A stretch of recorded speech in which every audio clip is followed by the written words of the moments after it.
Wait.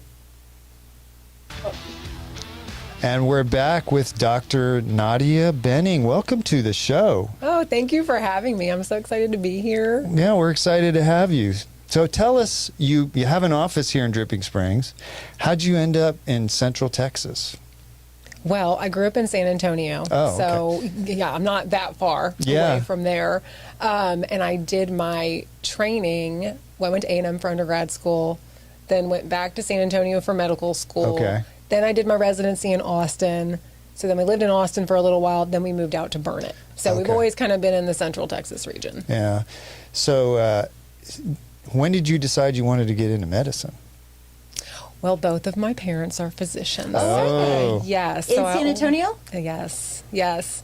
So my father was the chairman of nephrology at the Health Science Center in San Antonio. Oh. My father-in-law was a physician in San Antonio as well. Really? He was an anesthesiologist. Oh my goodness. Yeah.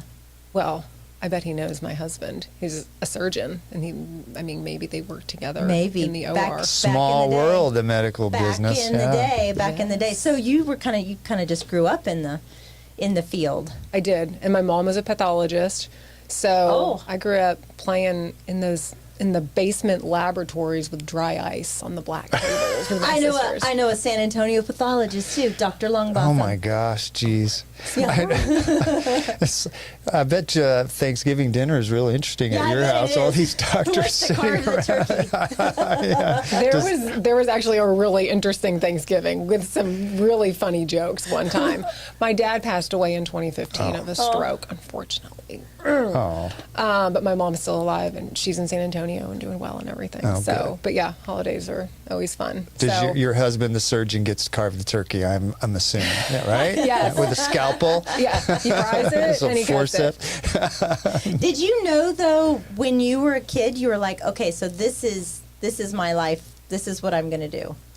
So I either wanted to work on Wall Street and carry a black briefcase and wear black high heels and a suit, or I wanted to be a doctor, or both. And at one point I wanted to be a Young Life leader. I was really involved in Young Life in high school, and that was really just instrumental in my life. And I went to my mom, and this is when I had already decided I was going to be a doctor, but I was like, no, Mom, I need to be a Young Life leader. And she was like, well, you can do both. Yeah.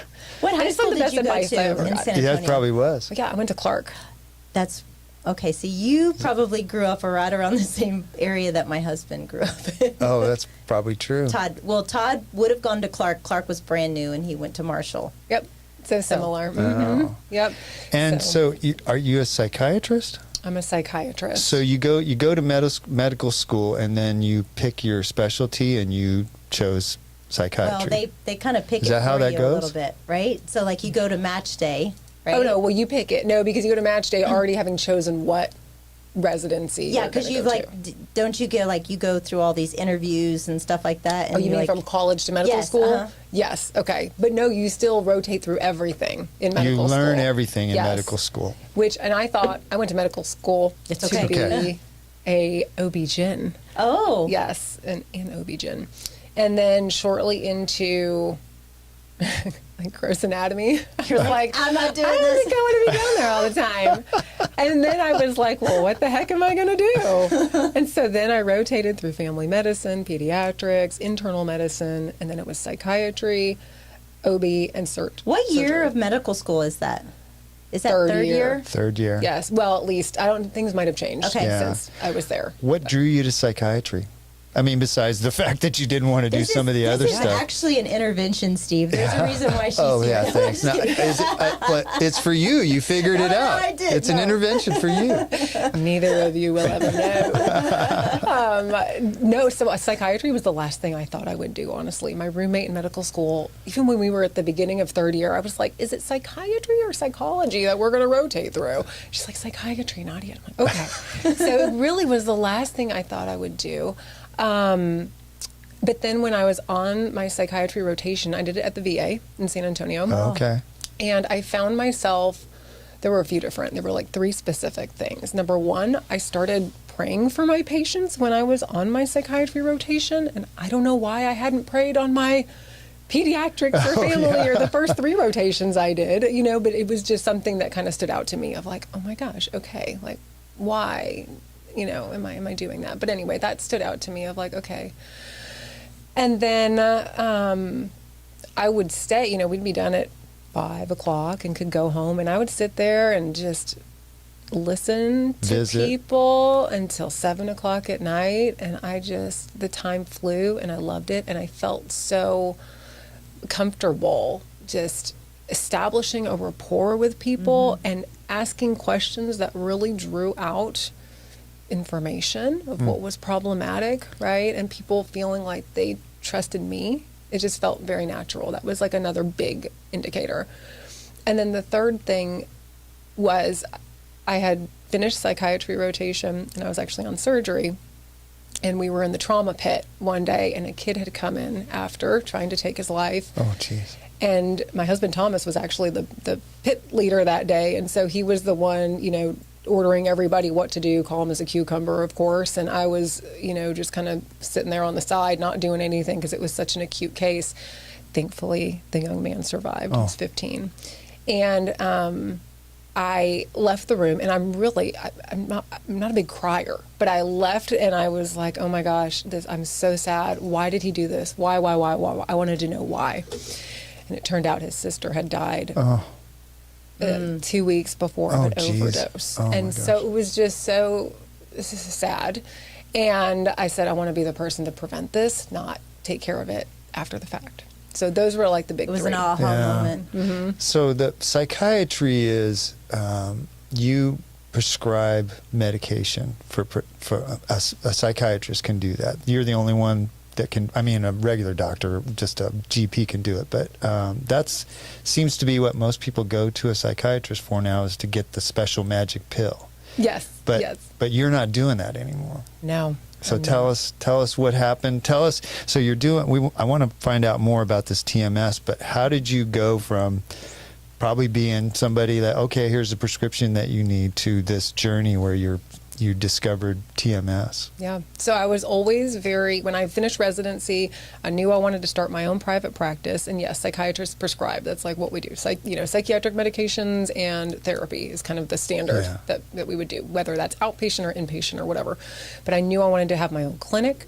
And so I created a space with multiple offices. It was myself. I sublet to a psychotherapist. I sublet to an acupuncturist, a massage therapist, and a nutritionist. Because I wanted that holistic The whole body. environment. Yes. And, I was really influenced by Dr. Mark Hyman. I read his book, The Ultimate Brain Solution, in either medical school or residency. So I was always just reading about the newest and the latest and what's going on at the molecular level, what makes sense. Not just like what we're taught, right? But like just diving in deeper. And so I knew I wanted that approach. Interestingly enough, or not, in that office setting, everybody just wanted to come get the medication, right? So a lot of the other women couldn't continue subletting because it just... Isn't that, though, That's the it's quick like we've fix. been trained for that, though, isn't it? I mean, society has been trained, oh, there's a pill for that. Just go get the pill and you'll be happy. Right. But you've chosen the more complex road, but I think the road that you've chosen overall is much better for people overall than just popping the pill. Yeah, so I was really dissatisfied with responses to medication. So sometimes, I would say, there's definitely a time and place for medication. I'm not anti-meds. Yeah.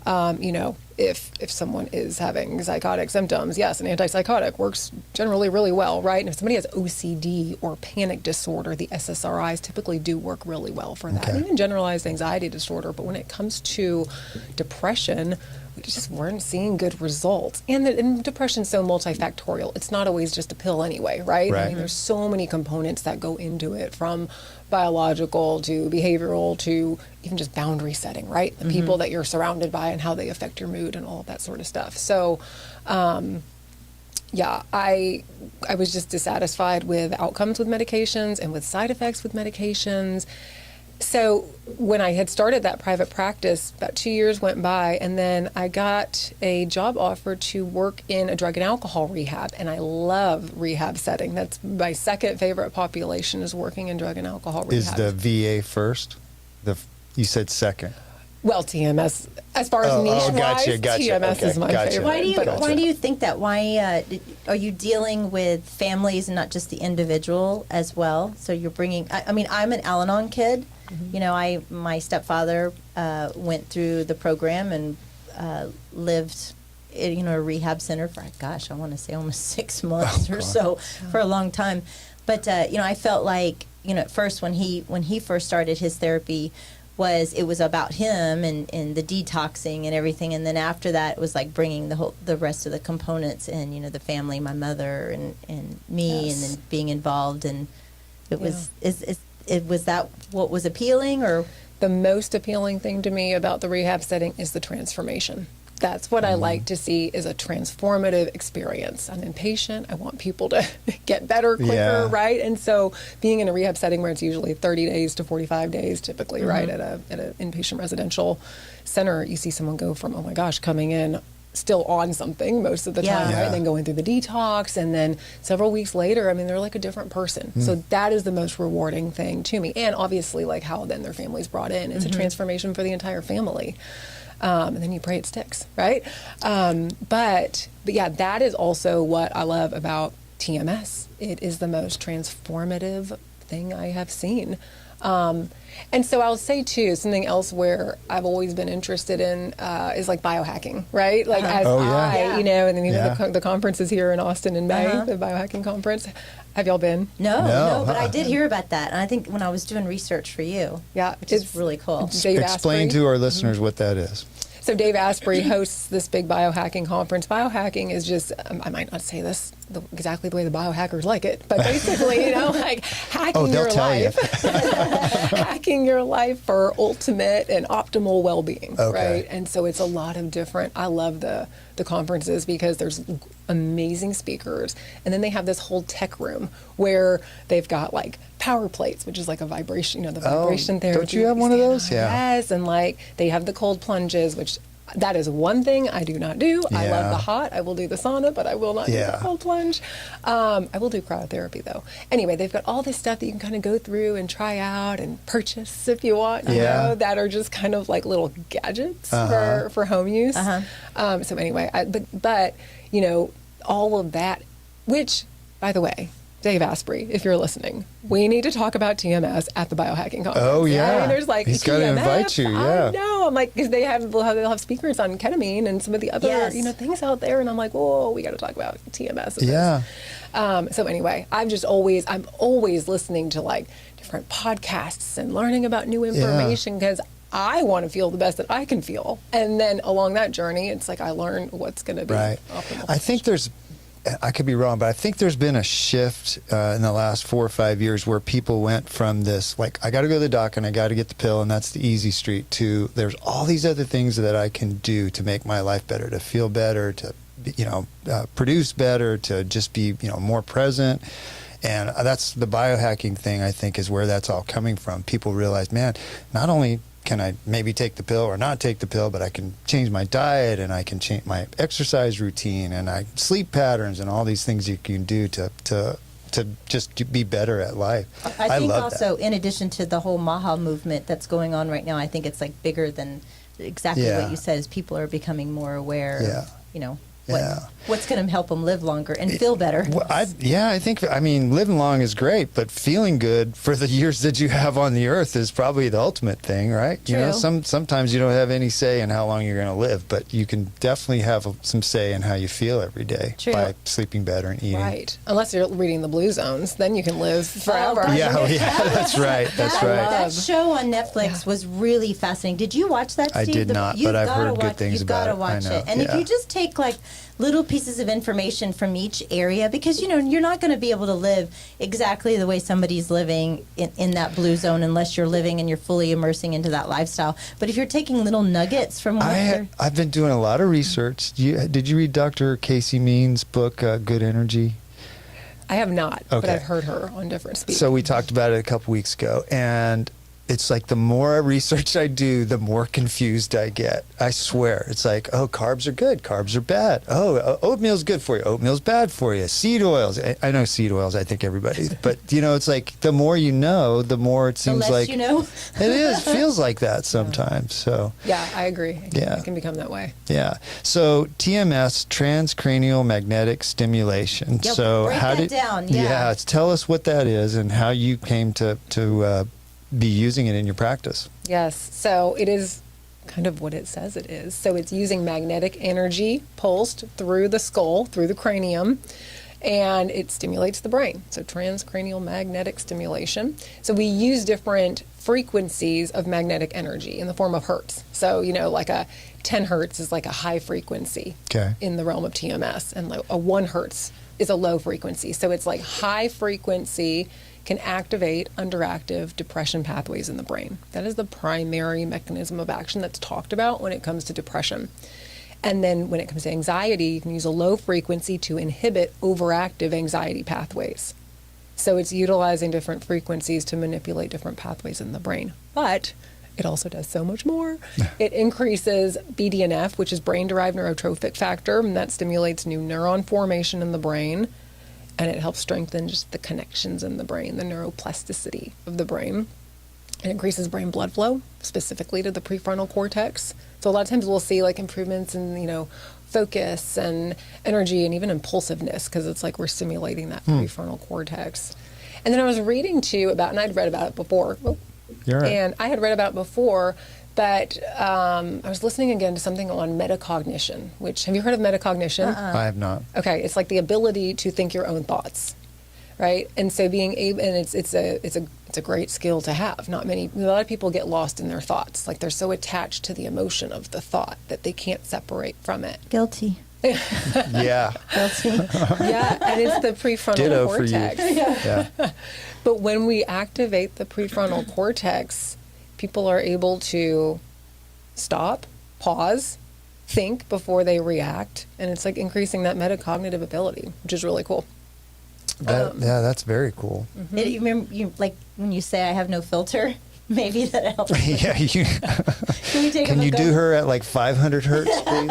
Let's experiment. Let's do a before and after. Yeah. Podcast before TMS. Oh, that would actually, I am truly fascinated with this, because when I was going down the rabbit hole of reading about this and considering this hill country area, we have such a large population of veterans here.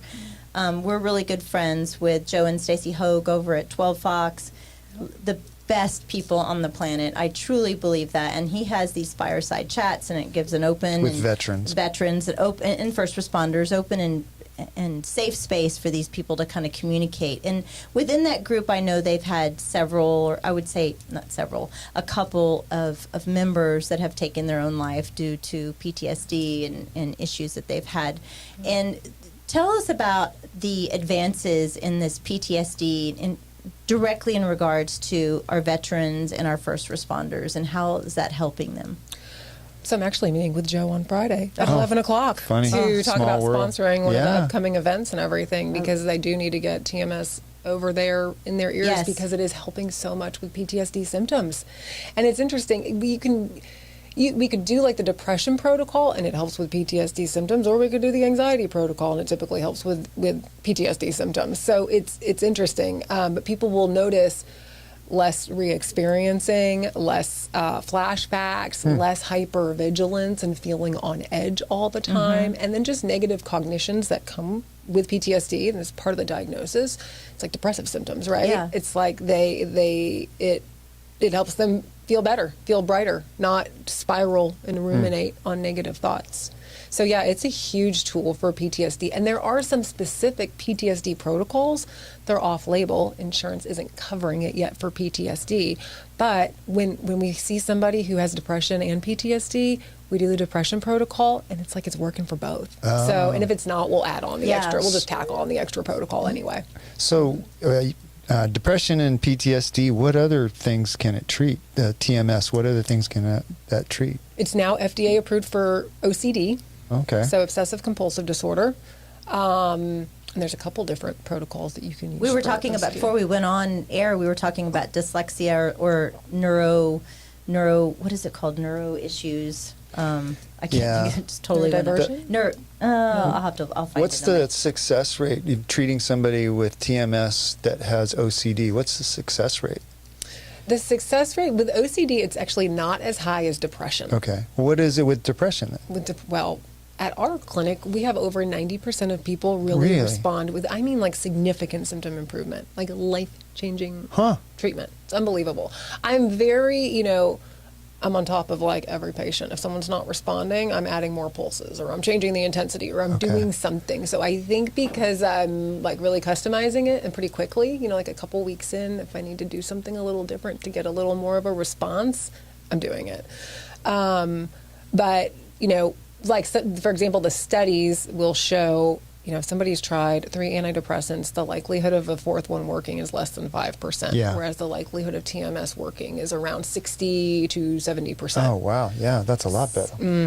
Yeah, so chances are good. So most people come to you after they've tried a couple different medications. They're not getting the results. Or do some people just come to you and go, I don't want to take any medication and try it? Or do you get both? Both. Yeah. More often than not, it's that they've been on antidepressants, because most people have, it seems like, this day and age, right? So, I mean, usually it's like they've tried an antidepressant or they tried one years ago or a couple of them years ago, or they've been on meds since they were, 20.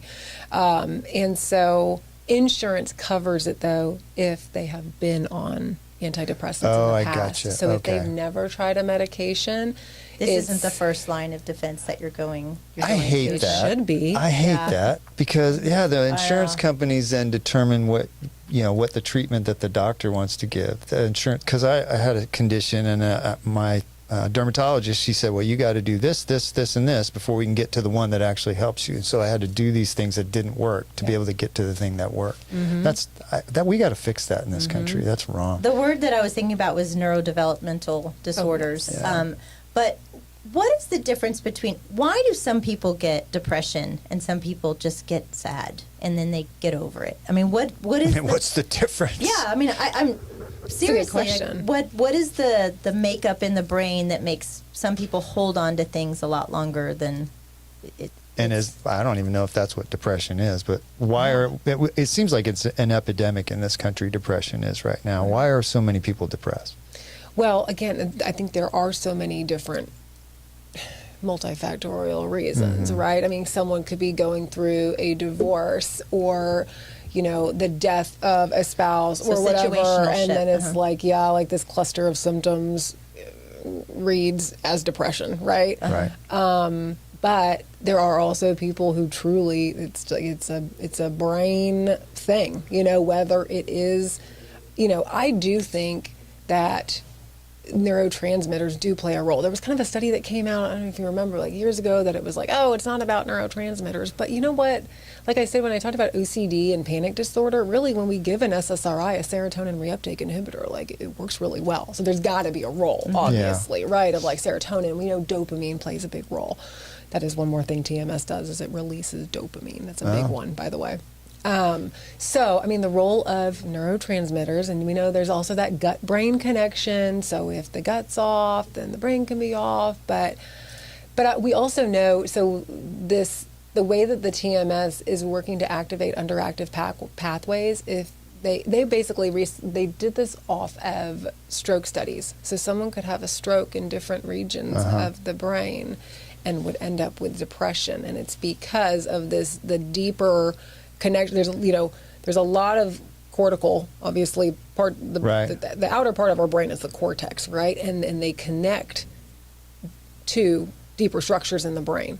And so we know that, because even with TMS, you could stimulate actually different areas of the cortex and still get good results. Even though we stimulate left dorsolateral prefrontal cortex, there's 2 different spots that could work equally well, like in the prefrontal cortex. So anyway, I think that it's multifactorial. It's underactive pathways, it's neurotransmitters, it's the situational stuff. I mean, there's also it's a different day and age, as far as stigma and people talking about it and people using the word depressed versus sad, right? Yes. Like, and anxious versus nervous, right? I mean, like, a lot of this there's normal feelings, obviously, that we all have and we all need to have, but people who really struggle with severe depression, they can't get out of it, right? I mean, a lot of people who get sad, right? We can do things to get out of our funk, right? And Michelle drinks a bottle of wine, goes away every time. So I have a protocol for that. That's not even It's true. actually not true at all. Yeah, she does. It's I'm not just true. kidding. I always say that I can go visit Pity Party Town, but I don't like to live there. Yes. Like I will have a pity party for a day, and then I'm like, okay, that sucked. What am I going to do about it? Yes. Well, and it's people have different levels of coping too, just Yeah. like that. And it's, sometimes it's learned from your parents, what were your parents like? How did they, teach you? What did they teach you, right? Or other mentors in life and stuff. Yeah, So, but as a psychiatrist, can't you teach people or help people learn how to cope better with things that come along? yeah, I mean, there is different forms of therapy, like cognitive behavioral therapy and acceptance commitment therapy and dialectical behavioral therapy, all these different Yeah. things that try to teach, distress tolerance, how to manage your emotions better, how to change patterns, but it takes a lot of work. Yeah. It takes a lot of work, which people need to do the work. I'm not Yeah. saying not to. But I have found it so interesting, like with TMS, it is the most effortless thing that patients have been able to do and get like transformative results. Yeah. It's pretty So awesome. what's a typical therapy session? How long? How long do they go? Tell us. Somebody comes into your office. You interview them. What's like start to finish, and then how long do they go? So I come in. I've tried 3 different depression medications, and they're not working. And I come sit down with you. Tell us about what happens from there. Yes. So, with our company specifically, we do like a free initial consultation, answer any questions, check the insurance benefits, all that sort of stuff. And then they move on to see me and I do a psychological evaluation, just making sure that, yes, the diagnosis is depression, because that's what we get it covered for by insurance, right? That they've had a couple different antidepressant trials, they've done therapy, any pertinent like surgical history or medical history, right? The only contraindications for TMS are active seizure disorders or metal in the scalp. Okay. And then there's some other relative contraindications. Pacemakers, one of them. I've treated patients with pacemakers. They did great, but sometimes it's an insurance determining the contraindication deal. But, making sure that somebody does not have any contraindications, that they're a good candidate for TMS, that they understand, the procedure, the risks, the potential side effects. And then most of the insurances require that we do get a prior authorization. So we submit some paperwork saying, oh, yes, they meet the criteria. And then we usually hear back in sometimes 2 hours, sometimes a week, as okay. far as getting the approval. And then the course of TMS is 36 sessions. That's what insurance covers. So it's 30 sessions with 6 tapered toward the end. Okay. But people want to come, ideally, 4 to 5 days a week, as frequently as they can. 36 lifetime coverage or 36 total? Because because these treatments, what I was reading, it's 1 to 2 years, and then you have to start the process again. Is that right? Maybe, maybe not. But Okay. the insurance will authorize 36, and then typically people are getting results for 1.5 years, 2 years, sometimes longer than that. But insurance will cover it again if they have a relapse of Okay. depression symptoms, and insurance will cover it. Do they in have to 6 start months. the whole process again of being on medication No. again? Okay. No, they're automatically approved if they did TMS Okay. the first time and responded to Okay. it. Yeah. Okay. And the sessions there's different protocols as far as the length of how long someone's sitting in the chair getting the treatment, right? I mean, there's 5-minute protocols, there's 10-minute protocols, there's 20-minute protocols. Some of the insurances kind of dictate which protocol you do use the lengthwise, for the course. But the great thing is that there's no doubt, aside from sitting there and the pulse is being, it feels like a tapping up against the scalp basically, but people are awake and alert. They drive to the sessions, they drive home, so there's just no downtime. So aside side from- effects wise, Well, that's what I was gonna ask, yeah. headaches. One of the things I saw was anger. What is that about? I said that one of the side effects was being angry. Or Is that- agitated. Agitate, yeah, it's Yeah. uncommon, but it's the way I think about it is we're stimulating the brain. If it's too much stimulation, if it's too much activation, people can get a little bit irritable. Interesting. Yeah. And there's also, if somebody has an underlying, let's say, bipolar disorder where they've been manic and truly agitated, psychotic, delusional, in a psychiatric ward, TMS could activate someone. So if somebody does have bipolar disorder, insurance won't cover that. Oh. And you can treat bipolar, and the studies are looking amazing for bipolar depression. They're really good. So, and I've treated some people who have bipolar, just not covered by insurance. But they did great. And for the bipolar depression, not for the mania, for the bipolar depression part of it. So you just have to make sure that they're on a mood stabilizer to keep them from, getting manic, right? But good results with that. But the depression is really the primary thing. Focus. What is the generalized success rate, just overall, of TMS? Not necessarily in your practice, but just overall. Average of about 60%. Oh. Wow, that's amazing though, considering. I mean, if you're somebody that's been relying on pharmaceuticals for the majority of your adult life, and you can sit in a chair and maybe get your life back. Yes. Because there's, along with all the pharmaceuticals, Michelle will do it if you offer manicures and pedicures while she's sitting in the chair. So I think I can get her to show up. I thought about IV hydration. Right? While you're sign me up for that. Yeah. Actually, this is actually looking better. I know. Yeah. Business model. I wouldn't get approved for the depression. I'm like the antidepressant. She's too happy. Shut her up. But you were talking about the irritability or the side effects, right? Yeah. I wanted to ask you, what are the other side effects? Yeah. So the most common thing that you'd hear about would be like a mild headache. So 10 to 20% of people might get a mild headache. It's kind of dictated by how quickly you ramp up the intensity on somebody, so we don't see it that often. You can kind of mitigate the headache. And interestingly enough, TMS typically is treating headaches, and it treats migraine. It helps with the symptoms more so than like causing them. But headache is the number one potential, side effect that comes along with it. I was often wondering if insurance wasn't a factor. Like if insurance just said, okay, we're going to cover for everything, what are some of the other areas that could really be life-changing? Like for me, migraines, I've been a lifelong migraine sufferer, and when I was reading the side effects of a headache, I'm going to do something that would cause a headache, but would my headache eventually stop the bigger migraines that I experience? And specifically with the migraine protocol, it's like one pulse delivered to the back. Onto my occipital, or can I say, I want it right here? Is that covered by insurance typically? Not yet. Okay. I hope You're working on it. I mean, headache or pain is like the second most commonly studied thing after depression for TMS. Thousands of studies. So, pain is a big one that it can help with, including headaches, including migraines.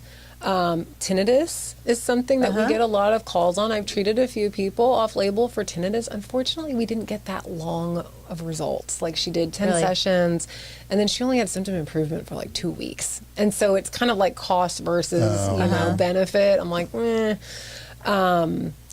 Then there's Parkinson's. There's like several studies on like Parkinson's helping with the movement, of Parkinson's, as well as the cognitive symptoms. What about dementia? Yep. So cognitive impairment and dementia, they're doing studies right now. It was interesting that you were talking about your gut health and how so many new studies have come out about back in the 70s and 80s, the low-fat diet. They're starting to see now of the women, especially the dementia that are showcasing because of the fat pockets that are not in your brain, that need to be protected. And it's like all about your health, your food that you're eating that are going to affect your long-term cognitive Have you done any ability. research into that? Into what? Into the dementia being caused by diet conditions back when they were much younger. I have not. I mean, I know there's a lot of interplay with inflammation, chronic inflammation, obviously, and dementia and everything. I haven't personally studied anything. But I do know that, a lot of times people will be worried that TMS is like shock therapy, which it's not, because shock therapy, ECT, electroconvulsive therapy, comes along with cognitive impairment, right? Like people's memory is just horrible usually from it. And if it worked for what they needed, it great. But that is one thing that TMS actually usually has cognitive enhancement. No cognitive impairment. I mean, it's been... You had brought up something about lobotomy. I mean, I was I know just it's a joking, joke, 'cause- but if you think about the treatments back in the 50s and the 60s, someone was dealing with the reason I said that was, do you have people that come in that are very skeptical, but they try it anyway and they have good results? Or We do. most, yeah. Yeah, most people though are excited. I mean, it's like they're like, finally something different, and they're they're eager to do it, they're motivated, they're, looking forward to it. But every once in a while, yeah, someone's skeptical, and I just say, come in, don't think about it too much, just keep coming every day. And somebody that's depressed or got PTSD, and how many treatments before they typically say, wow, I've noticed a change? Usually in the first 2 weeks. Really? So 80% of responders are usually going to notice something in the first 2 weeks. So that's 8 to 10 therapy sessions. Okay. Yes. And sometimes it's in one. Really? Sometimes people will come back the next day and it's like, okay, was that placebo Yeah. or was it not? But I've just seen it so many times that I'm like, it's hard to believe it's placebo. And so many people are like, no, I went home and I cleaned out my entire garage and I had been putting that off for 5 years. You know what I mean? Or they went and worked out and they hadn't worked out in years. So it's some obvious, and sleep is a big one. I mean, people will usually notice improvement in sleep very quickly, like in the first few sessions, usually within the first week. They're going to respond they to sleep it. much better. What is the age limit for somebody that wants to get this treatment? How young will you treat, or will insurance cover? Yes, so it just got FDA approval for adolescent depression recently, so 15 and above. Okay. Yep. And some of the insurances are covering, and some have not caught up yet to covering it. But like TRICARE, And only for depression. and only for depression TRICARE's or covering OCD. it? And it OCD. can get covered for OCD as well. Okay. Yes, TRICARE. That's amazing. Yep. That TRICARE is covering it. Yep. Aetna is doing 15 and above. Wow. It's on their prior authorization form as long as the patient's at least 15. So yeah, but we're expecting more and more. Just insurance is kind of Yeah. following suit. In your bio, you mentioned that you want to sort of spread the word about TMS, and part of that, I think, would be getting insurance coverage for more conditions. How are you doing? How are you spreading the word, and how are you helping the insurance company come into the modern era where they cover these things? So the biggest forum that I know of that's really trying to make headway with insurance coverage and that sort of thing is the Clinical TMS Society. So they've got different groups that are working on all sorts of different things. But that's like the Clinical TMS Society is kind of that's where I go for our grand round lectures and learning like the newest and the latest and the greatest, Okay. and TMS in pediatrics and TMS for pain and just all sorts of different things. I just try to spread the word, honestly, by social media. Are you That's doing the it? biggest way that we Yeah. try to put the word out there, whether it's just organic on our feed or whether we're doing paid advertising anyway, just for our marketing Yeah. purposes. I mean, most of our patients have not heard of it. They'll see a Facebook ad, Yeah. they'll book an appointment, and we always ask, where'd you see us, and had you seen it? Have you heard of TMS before? And I mean, 95% of the time, it's nope, never heard of it. Weren't we scrolling through your Instagram? And it popped up. Yeah, that's right. And it did pop up. I want to know, what is some of the controversies surrounding TMS that maybe people have? Is it controversial right now, or is it just not as well known? I think it's just not as well known. I know that there are times where, I think it's hard for providers to refer to TMS when they know nothing about There it. you It's go. hard as a Yeah. physician to refer to another physician if you don't know, what I mean? So I think that is one big thing. I think that's probably the biggest thing. I've also, though, heard, I've had a patient who, patients have said, like, oh, yeah, my doc says it doesn't really work that well. And I'm like, darn it, because, like, it really does, I guess, give me that depending on doctor's where name. you're going, But that's the thing that I'm always like, oh, man, like, no. Like, come do it with us, and then let's go back and tell your doctor. Yeah. And so that's a big, like, I'll coordinate, like, if someone's getting TMS, halfway through, we're sending, like, a coordination of care letter explaining in the letter what TMS is to the doctor and the patient's progress so far, And so that's, like, that's one of the biggest ways that we just kind of spread the word to other providers, because we'll send it to their primary doc, we'll send it to their therapist, whoever we can get to put on their release of information, and we tell them that, like, hey, we really use this to try to educate other providers. So Do you think part of that is like a general practitioner is so busy just going patient to patient, and they don't like seek out new treatments? They're just like been doing whatever it is, been prescribing whatever antidepressant, Zoloft, or Xanax or something. What's the one I don't that's even on, know them all now. on the White Lotus show right now, lorazepam, they're talking about all the time. Ativan, yes, yeah. lorazepam, Yeah. that has been stealing it. But isn't that though what you think's happening? These doctors, they Yes. don't have the time to research new treatments. I do think that's what's happening, because I think most doctors do want to help people Yeah. and Yeah. would I want to think they know do. about the best thing out there. So yeah, I just think they're back to back to back to back seeing Yeah. patients. And if they're, working for a larger hospital corporation or something like that, then it's all about the numbers.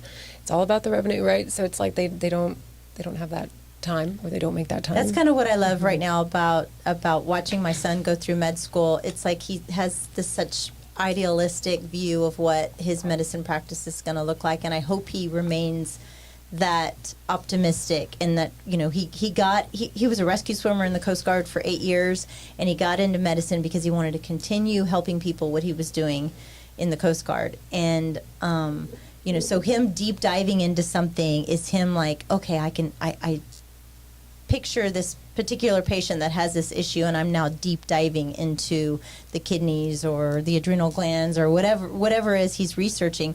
But then I feel like there are sometimes I myself, Steve, has had, I'm sure you have also had this experience, where you go into a physician's office and you literally are just you're just a box that just needs to be checked. They gave you 10 minutes because that's what the insurance company or the employer allows. And we've been very fortunate to find an amazing physician here in town. We talked about it earlier, Dr. Delberado, and I feel like she gets it. She understands it. And why do you think so many physicians have kind of lost that first do no harm kind of aspect of why they went into this for the first place? You've dedicated Or your have life. they? Yeah. Do you think that some have? Have gone away from the do no harm. I mean, intentionally no, right? But I just feel like it's in. I think they just go along with what the training was and never question anything, right? I think like being curious, and being someone that wants to grow themselves, right? Yeah. Like that's how you learn, is if you're a curious person and a growth-minded person. And so if you're just kind of plugging away, doing the day-to-day, not thinking much, not questioning anything, I think people just fall into the... It's like the medical industry. They come out of med school and they're all idealistic and they're going to change the world. And then there's like this tsunami of the medical industry that just rolls them over and takes them, and they sort of lose track of where they're going. Well, they're just along for the ride. Tate has experienced, because, he was in the real world, right? He actually had a real job, and the students that some of the students he's experiencing, they went from college right into med school, right? And so, and they did their volunteer work or whatever, but Tate had actual, like, human to human, he actually practiced his clinical studies on actual people. And so he's like, I go to school with a bunch of nerds. It's like, it's analytical, like they're not seeing the forest through the trees kind of scenario. And I feel that. I mean, I feel like we were talking about pharmaceuticals, which I really admire you in that sense, where you've looked for alternative ways of treating patients, where you're not just driven by the pharmaceutical industry, where it's so talked about now, where like everything, that their money, their influence is in almost every single aspect of our lives. Do you see that, Nadia? Yes and no. I mean, I remember, like, I did med management when we lived in Austin for a good 8 years, and I didn't have drug reps come that often, but every once in a while they would, and I never felt influenced by them. I was like, oh, thank you for your samples, but at the same time, a lot of times the samples aren't even what the patient can keep taking anyway, because they're not covered by insurance or whatever, right? So it was just always kind of like a futile attempt to me. But I think some people are more influenced by that. Probably some physicians are, or if there are certain the shiny carrot. But I think a lot of people aren't at the same time. Right. Yeah, just depends on the when individual. you first became a doctor, what was something that surprised you the most about being a doctor that you didn't expect when you were going through med school? I mean, I'm sure you saw a lot through your parents' eyes. You probably, the conversations around the kitchen table were probably, growing up, were probably very interesting. Or did nothing surprise you about it? You kind of understood the whole... No, I mean, I think the biggest surprise was going from like first, second year medical student to third and fourth, because it's like you're reading these things in the books and then like you're actually doing them. The third year, like you just do them. Right, like I don't know. That was like this disconnect, and it's like, oh, really? Like anybody can learn this and then just do it, right? Well, I think the school that Tate's at, he's in Oregon right now. He's at Portland I always mess up the acronym. Is it OSHU or OHSU? Anyways, so he's already had a cadaver, and I asked him, first year, and so they're mixing the book smarts with the actual hands-on smarts, right? And I said, so on your cadaver, did you name him? And he goes, what do you mean did I name him? And I was like, well, you're dealing with this patient, this person who was actually a person. He goes, you know what, Mom, though? He goes, I never thought about it that way. He goes, but at the end of us working, we have the same patient the whole time. That is our patient. So I went and first did something on his leg, and then I'm working on kidneys, and I had to work on the kidneys. But at the end, they invite the patient's families to come in, and they have some sort of ceremony, and they're able to meet if the family wants to meet them. And Did you have that? I didn't have a ceremony like that. We did name our tanks, our tank mates, we named, and I don't know if certain schools are doing that, or if they do that anymore, or if they don't do that anymore, who knows what might have changed. Sure. But that reminded me of during our dissections and gross anatomy, little things would make that person so real. Like one of the women had some fingernail polish still on. Oh, wow. And it was just like, wow. And certain like a freckle or certain freckles. It's just that's kind of goes into what humanizes them. You're looking at them like a project, but then all of a sudden they're humanized. You remember they were the biggest thing that Tate, I think, takes away from it, aside from the formaldehyde smell, is that. But like the formaldehyde smell, he goes, Mom, you just don't even know. Like it just permeates inside of everything. I wanted to go back a little bit to when we were talking about a little bit about match day. And when that moment came, I know just last week, nationwide was match day for all these doctors. And so I've kind of learned a little bit more than most people because my son's going through the process, not match day yet.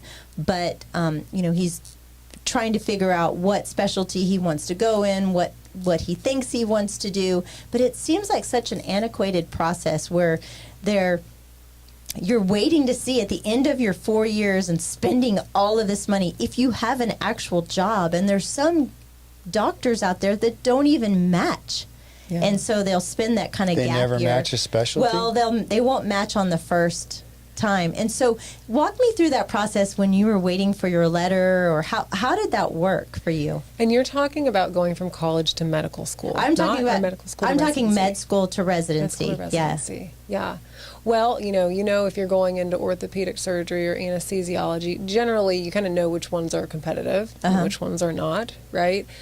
Which specialties are competitive and which ones are not. And then I think you just have to be smart about applying to several different places so that you're going to match somewhere. You know what I mean? I mean, ultimately, I think so many people get attached to where they're going to go, and it's like, well, you're going to end up on the other side of it, and really, what you get out of it is what you put into it. Sure. But I hardly remember match day. There's I matched. There's whole ceremonies now. Like they're videoing these. I know there's one college that these kids are, I would say kids, but they're dressing up in Disney costumes, and then they get their envelope, and they're like, okay, this is where we're going. We've got our job, kind of thing. Nadia was at Floor's Country Store, I think. Oh, and really? We went up to the stage. They call your name. You go up to the stage, and you open your envelope, and But I don't remember anyone. I don't remember any disasters that probably day. Changes every year. Do you ever, while you're treating somebody or writing up a treatment plan, do you ever realize the responsibility that you have that's on your shoulders? You're determining what that person needs and then putting a treatment plan in place, and whatever outcome they have, I mean, it's determined mostly by their body, but it's dependent on you. Do you ever sometimes go, damn, that's a big responsibility? Mm-hmm. Yeah, I mean, I do, but I get up, I'm part of the 5 a.m. club. I wake up every morning at 5 a.m. I pray over everything. I ask for discernment. And I feel like I make a lot of those decisions intuitively, but with prayer, right? And I feel calm about that, It's a big responsibility. It is, but I will tell you, when I did med management, I felt much more responsible. Maybe in a different way. It was like I always wanted to like work myself out of a job with a patient. You know, I'm like, yeah. oh, why do you keep coming back? Like, let's get you better and not have to come back and see me like forever, right? Like, or okay, you're on Prozac, it's working. Then you know the primary doc can fill that. Like, I don't need to fill that every single time or whatever, right? And with TMS, it's like refreshing because, and I, you know, every time like a medication refill came through, it was like I had to send it. Like, I don't know, there's just always something, and there's still always something, I guess. But I don't know. At least with TMS, it's like okay, there's a treatment course. There's a start and there's an end date. You know what I mean? And even if they have to come back in a year, that's fine. If they responded, they're so eager to come back if they need to in the future. So it's a different like level of responsibility. I feel less, I don't know.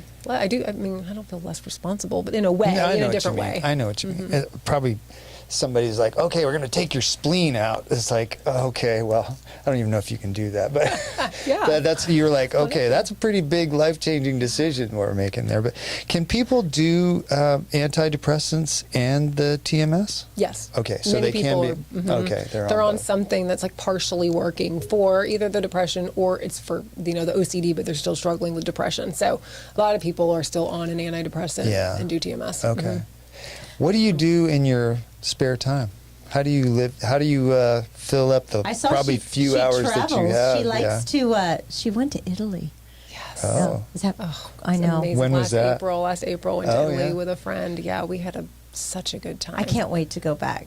I was just.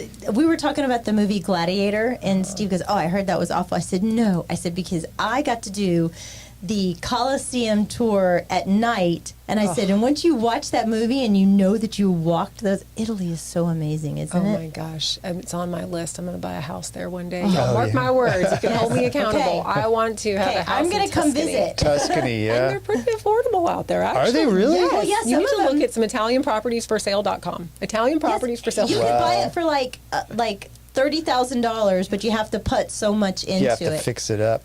Some of the ones. I was I was watching something the other day, and they had they were showing Lake Como, and I thought that's where George Clooney lives. Yeah, but that's a fancy place. I will never go, and I definitely won't own property there. No, you should go. You should go. That's on my next Definitely bucket go. list.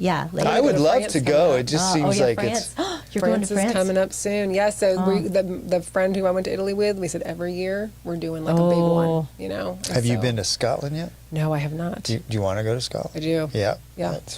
It's very worthwhile. heard. That's a good one. Where are you Amazing going in things. France? We are going to Paris for our first few nights, and then we're going down to Nice. And we'll go to Saint yeah. Tropez yes. and Nice, and then we'll go to Monaco. You need to go to Reims Wow. so you can go hit all the champagne and. That's where I went. It was really fun. Oh, I can't. Well, we can talk about that after. Yeah, Because I'll need some recommendations. But I do love to travel, and I love to. I've got 3 boys, so I've got an 8th grader, a 6th grader, and a 3rd grader. I do it by grades because I'm like, I don't even know how old they are. 13, 12, and 9. Same thing. And you're living out in Burnett on a ranch right now? Yes, we moved from Austin. We used to live in Steiner Ranch. We moved in 2019 to an 80-acre property. Okay. Wow. And so we've got longhorns that keep reproducing. Oh, And we've got a couple horses. We have 3 goats. My husband hates them. Oh, yeah. And we've got 2 donkeys. And Do your cats. boys all help you take care of all those animals?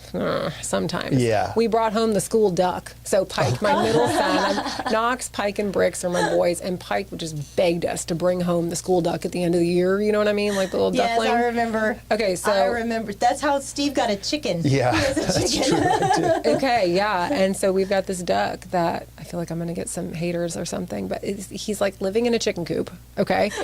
And we let him out, and he'll like go down to the pond, and then he'll just walk right back to his Likes that coop. chicken He's coop. institutionalized. Yeah. And his name is Little Red. Institutionalized. That's funny. I have some rapid fire questions for you that I like to do. Okay, some of them are really kind of quirky, but they're funny. Okay. What's the most Texan mental health issue you've ever treated? Jeez. Addicted to barbecue. Oh, see, that would be that'd be a pretty good funny. one. That No. would be pretty funny. I'd be like, I'm not going to treat you. Just tell me where to go. I keep my duck in a cage. I'm trying to think. I should just make one up and not even tell you. Like a phobia to cowboy boots or There something. you go. Oh, there you go, yes. That would be. That's not. I've not really seen anybody Yeah. like But- that. I'm sure it exists. I'm sure It probably does, yeah. Okay, and I want you to be honest on this next one. Do you analyze people at parties? Okay, so I used to say no. Like, yeah, when I was first in psychiatry, people would always, oh, you're analyzing me. I'm like, no, I'm not. I'm not even thinking about you. I'm not even thinking, you know. Yeah. But now I do feel like I probably form pretty quick assessments, you know. But I don't know if it's really that or if I just feel someone's energy or vibe. You know what I There you go. mean? Like, it's So diagnose Michelle right now. You perfect. You see, With a Oh great yeah, sense of Geez, you taste and paid her style. off. You do you paid see? her It's off. always the ones that are pointing the finger that need to be looked at. What's the most overused therapy buzzword right now? The one that came to mind for me when I wrote this one was gaslighting. Like people, I think feel like that people, one's kind of old now. people but- kind of overuse that. But do you feel like there's a word out there that people are just kind of? Yeah, I mean, I think gaslighting and also like narcissistic, right? Like Oh, one's see, like, that's the Oh, other do you hear a one. lot of Yeah. people saying that somebody's a narcissist, but they're not? yeah, well, so hard to know, right? But I Yeah. feel like sometimes there's such a difference in if somebody's like has a really passive personality and then someone's really assertive, I think like an assertive person can come off as like a narcissist to a passive. Do you know what I mean? Yes. Yes. So I think sometimes it's like people's perception of it is really not. Because Because we don't. If they're a narcissist, would they know they're a narcissist? but it's a diagnosis narcissist, right? Like Yes. you sit down with you and you do therapy with somebody, you're like, oh, this person's a narcissist. Yes, there's like narcissistic personality disorder. What right? are what are those? I'm sorry, I'm taking your No, questions, it's but okay. what are the, just in a nutshell, what does that look like when somebody is actually clinically a narcissist? Here, let me turn the Oh, camera. shush. Let me Not turn my the camera on specialty. Steve. I'm going to zoom on Shush. Steve. Right here. I'm kidding. I'm a He's not at all. narcissist. It's No. not Do even you really close. want to know the answer to the I question? do want to know. Well, they think they're better than everyone else. They have like an overinflated sense of self, right? Okay. And like grandiosity, but really deep down there's a lot of insecurity. Okay. Right? Often, you know, to the opposite sex, very, you know, sexist, right? And a lot of times they're really needy. Okay. This is so far. Check. Shush. So Are you talking about me? I'm just checking I am off not all needy. I'm just checking off all the boxes here. Not a lot I of probably have remorse. as much insecurity as anybody else, but that's Okay, so my last question is: are psychiatrists like other doctors? If people come up to you and say, "It hurts when I do this," and so do they? am I depressed, doc? Yeah, people do. Yeah. Yeah. I mean, not that often, but, Yeah. you know, every once in a while. I think with Thomas and I both in the same, you know, Thomas Yeah. gets more of the medical questions Yeah. directed to him, you know. I would find that very uncomfortable. What do you say when somebody says, hey, you know, I'm struggling at home? She said, "You're a narcissist." I say, get over it. No, Yeah.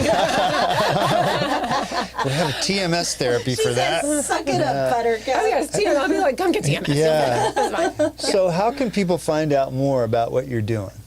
Well, I put as much information as I could on our website. You I have feel an like that's my amazing hub. website. Yeah, it's Thank great. you. I put a lot in there. So that is Texas Hill Country, TMS.com. My favorite thing on the website is the video testimonials, and we just did our second round of patient testimonial videos like 2 weeks ago. So we'll have even more on there. But I think listening to people that Actual have done people? it, yes, and what symptom improvement they have had and how much it. And this is like really the majority of our patients sound just like these. It's unbelievable. Anyway, so that, I think the testimonials are so key, and I've got links to different research. You know, when you said, Michelle, about it being hokey, or people think, Yes, sometimes people do think it's hokey, and I'm like, no, this is like Harvard, Mayo, Stanford. This is like the creme de la creme of psychiatry, I think, and soon to be neurology. I think more people, I think it should be in every assisted living facility, every stroke rehab. We didn't talk about stroke recovery Oh, with wow. TMS. Really? Unbelievable. Yes. Anyway, And not so- covered by insurance yet. No. None of that. That's ridiculous. That's the hurdle. That's What's the biggest hurdle. Is there Instagram down at the bottom, or We are on Instagram, Texas Hill. There's on one of those pages. Oh yeah, there it is. Yeah. So yep, Texas Hill Country TMS on Instagram and Facebook. We post frequently, just so you know, if people are following along there. I'll do Q&As on there. We'll do funny little videos sometimes. Sneak peeks, like our new Canyon Lake location is starting in a couple weeks. So I was over there furnishing this past weekend, which was always fun.